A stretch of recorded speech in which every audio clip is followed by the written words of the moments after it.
ஒரு 200 வருஷம் பின்னாடி போயிருவோம். நடுக்கடல்ல ஒரு பிரம்மாண்டமான பாய்மரக் கப்பல். அந்த பெரிய மரக்கப்பலோட பேரு கடல் நாகம். சுத்தியும் நீல நிறக் கடல், ஆக்ரோஷமான அலைகள். அந்த கப்பலோட கேப்டன் தான் விக்ரமாதித்தன். விக்ரமாதித்தன் பத்தி சொல்லணும்னா அவர் ஒரு சிங்கம் மாதிரி. 45 வயசு இருக்கும், முகத்துல ஒரு கத்தி தழும்பு.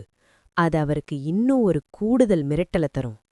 அவர் அந்த கப்பலோட டெக் மேல நடந்து வந்தாலே தரையில இருக்கிற பலகையெல்லாம் நடுங்கும்.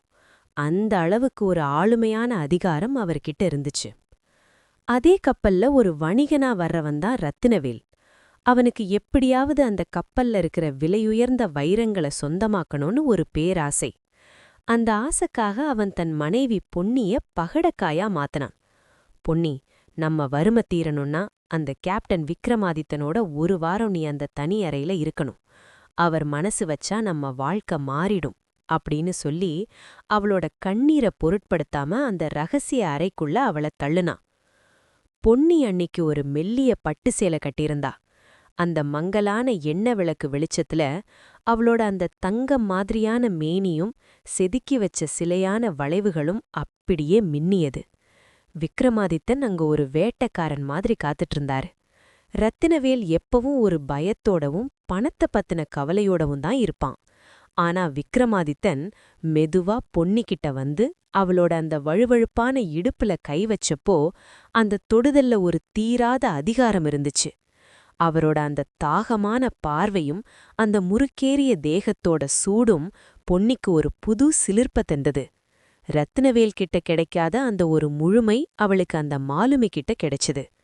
அந்த கடல் அலைகளோட தாளத்துக்கு ஏத்த மாதிரி அவங்களோட அந்த நெருக்கமான பயணம் ஆரம்பிச்சது. அந்த கப்பல் நடுக்கடல்ல அலைகளோட வேகத்துக்கு ஏத்த மாதிரி ஆடிக்கிட்டு இருந்தது.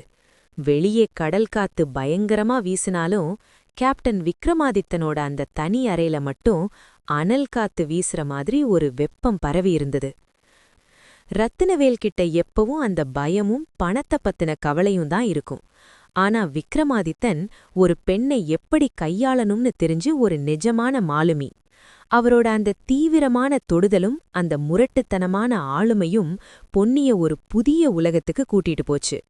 அந்த மரக்கட்டையாலான அறையில மங்கலான விளக்கு வெளிச்சத்துல அவங்களோட தேடல் ரொம்ப தீவிரமா இருந்தது. விக்ரமாதித்தன் அவளை தன் வசப்படுத்தி அவ இதுவரை கண்டிராத ஒரு உச்சக்கட்ட நெருக்கத்தை தந்தாரு. அந்த பயணத்துல ஒவ்வொரு அசைவும் பொன்னிக்கு ஒரு புதிய அனுபவத்தை தந்தது. ரத்தினவேல் தன் பேராசையால ஒரு பெரிய பொக்கிஷத்தை இழந்துட்டு அவனுக்கு அப்போ தெரியல. அந்த கப்பல் நடுக்கடல்ல தள்ளாடும்போது விக்ரமாதித்தனோட அந்த தனி அறையில மட்டும் ஒரு விசித்திரமான அமைதி நிலவுச்சு. அந்த எண்ணெய் விளக்கு மங்கலா எரிஞ்சுக்கிட்டு இருக்க, வெளியே அலைகள் கப்பல் மேல வந்து அடிக்கிற சத்தம் மட்டும் ஒரு தாளம் மாதிரி கேட்டுச்சு.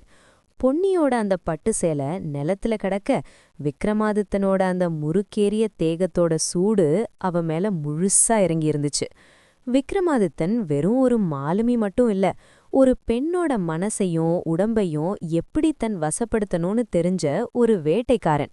அவரோட அந்த தழும்பேறிய கைகள் பொன்னியோட மென்மையான மேனில உரசியப்போ அவளுக்குள்ள ஒரு மின்சாரம் பாஞ்ச மாதிரி இருந்துச்சு. ரத்தினவேல் கிட்ட கிடைக்காத அந்த ஒரு முழுமையான ஆளுமைய இப்போ அவ விக்ரமாதித்தன் கிட்ட உணர்ந்தா.